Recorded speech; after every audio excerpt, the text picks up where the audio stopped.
past decade, Albanian crime groups have overtaken their rivals to become some of the most revered players in global drug trafficking. And today, Albanian organized crime is the fastest-growing criminal threat in Europe. They are responsible for distributing up to 40% of the heroin consumed in that continent. And they are spread all over the United States, Australia, and the Middle East. But how did the Albanian Mafia organization start, and how has it evolved? If you are curious to know, then you are in the right place. Like many crime syndicates, the Albanian Mafia stemmed from a broken and corrupt government. After World War II, Albania, which was a mountainous country with about 1,100 square miles in the Balkans with coasts along the Adriatic and Ionian Seas, became a communist state under the autocrat Enver Hoxha. In the eyes of his supporters, Hoxha was responsible for rebuilding the country. They praised him for improving its infrastructure and national electricity grid, constructing its first railway line, and raising the literacy rate. But to his critics, Hoxha was the wicked warlord who used his thugs to carry out extrajudicial killings, sponsored labor camps, and installed the secret police to target his opposition. Many research papers described Hoxha's government as the most repressive totalitarian regime in Europe. They described Hoxha's dispensation as one that embarked on a social engineering project that destroyed many of the age-old moral values and norms that provide the basis for community life. Hoxha's regime outlawed religion and through sheer terror undermined the principles that had been built by tradition, national pride, and self-respect. Albania was also isolated internationally, and its economy was in disarray. Because of the failure of the government and the fall of communism, Albania entered the post-Cold War era. The country began to transition to democracy, and with that transition came a politics of clientelism. This allowed for the exchange of goods and services for political support. As the country tried to settle into democracy, Albania suffered a failing financial system that left citizens with nothing. It resulted in riots that claimed about 2,000 deaths and a country on the brink of civil war. Meanwhile, the political and social disturbance that brought about political instability, high levels of unemployment, and a corrupt justice system was proving a fertile breeding ground for organized crime networks to emerge. The Albanian Mafia was born out of necessity, and the organization did not start until 1990 at the fall of the Soviet Union. Compared to other mafias, such as the Sicilian Mafia or the Cosa Nostra, that have decades or even centuries of history, the Albanian Mafia is younger, but in the criminal underworld, age does not matter, as long as the organization is efficient and ruthless. In the 1990s, the poverty level in the country gave room for drug dealing, prostitution, and theft. Basically, any get-rich-quick scheme. Before long, street criminals were organized, and they began spreading their operations beyond Albania. Many Albanians left the country in search of work, and those who stayed behind established criminal organizations. Their gangs were formed by groups of men who had known each other since childhood, and these crime groups were willing to get involved in anything that made money, from drug trafficking to money laundering and even weapons smuggling. As the Albanian Mafia began to spread into other countries, cannabis cultivation quickly became a lucrative part of what they called the gray economy. It was a product that was untaxed and for the most part untouched by the government and ready-made for export to Western Europe. Since Albania was perfectly located between countries such as Turkey and Afghanistan that produced harder drugs like heroin, this gave room for a more lucrative drug trade. As they expanded, they formed strong links with the Italian and Turkish mafias, and drugs, prostitution, gun running, and illegal immigration were the pillars of their syndicate. In the late 90s and early 2000s, Interpol noted that 40% of the heroin dealers that were arrested in Austria were Albanian. Meanwhile, the 1990s was not a good decade for the Sicilian Mafia, as they were being haunted by the Italian authorities.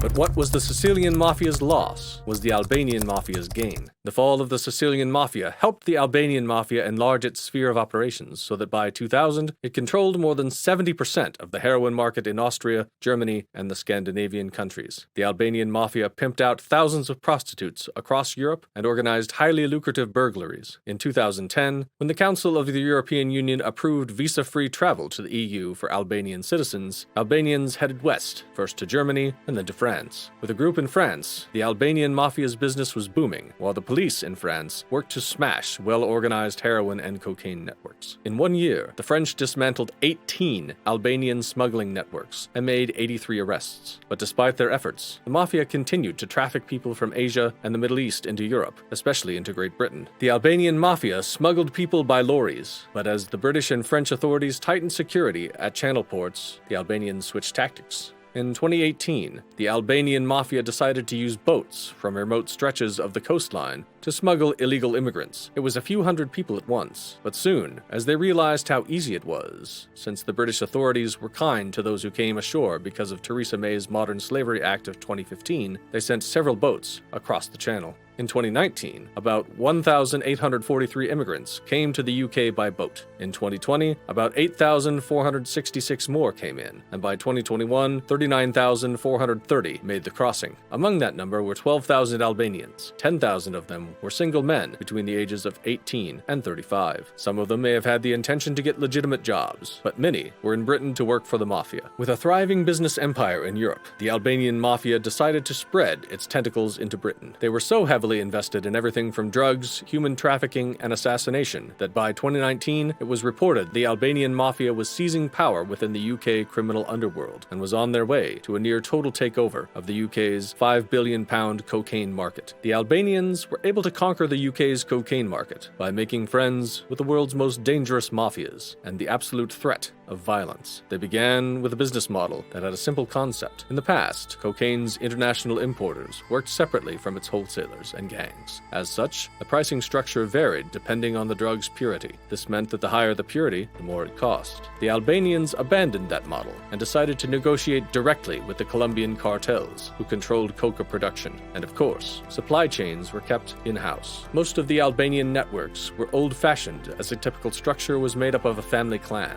Because of this, the Mafia was deeply reliant on loyalty, honor, and family. Albanian Mafia families or clans usually have thousands of members all over the world. Their closely knitted ties are one of the major reasons why they have remained mysterious and dangerous for so long.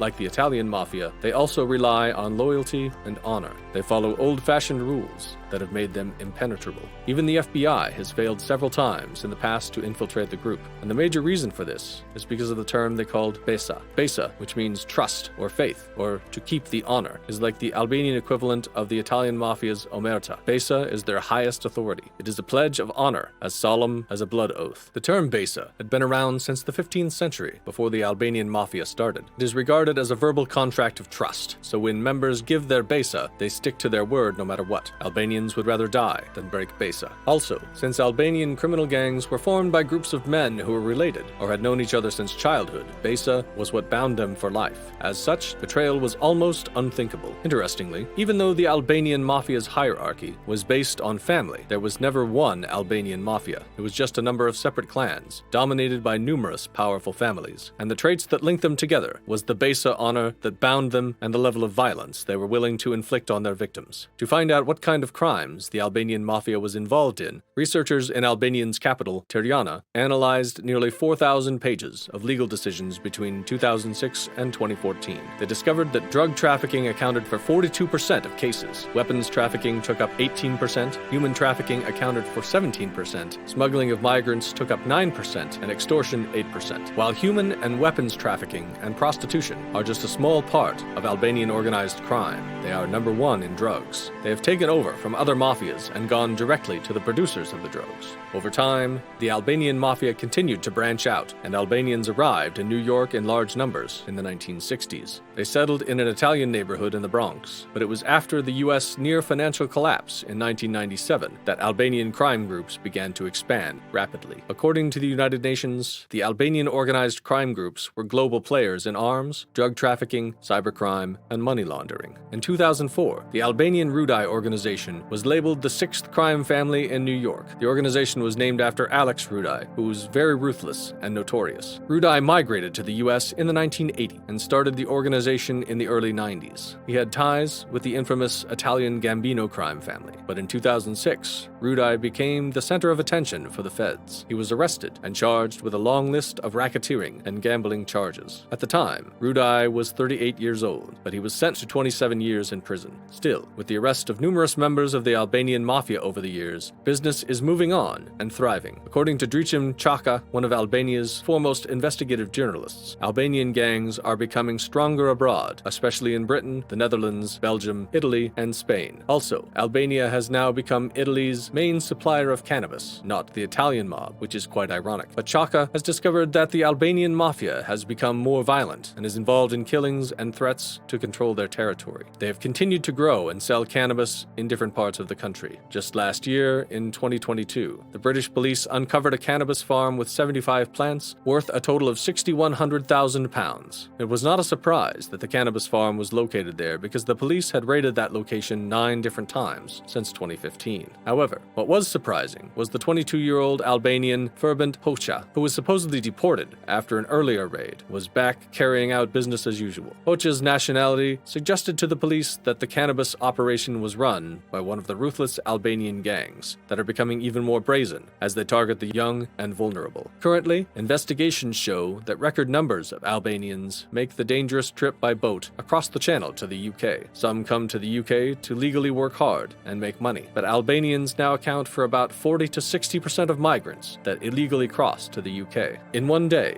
more than 700 Albanians reached Britain in small boats. Many come in search of a better living, but unwittingly are destined for a life of crime. And because of the Besa, the Albanian Mafia can go on being mysterious and impenetrable as they spread their operations to more and more countries. This is just a peek into the inside life of the Albanian Mafia, but let us know what you think in the comments below. Don't forget to like and subscribe and hit the bell icon so you don't miss future videos.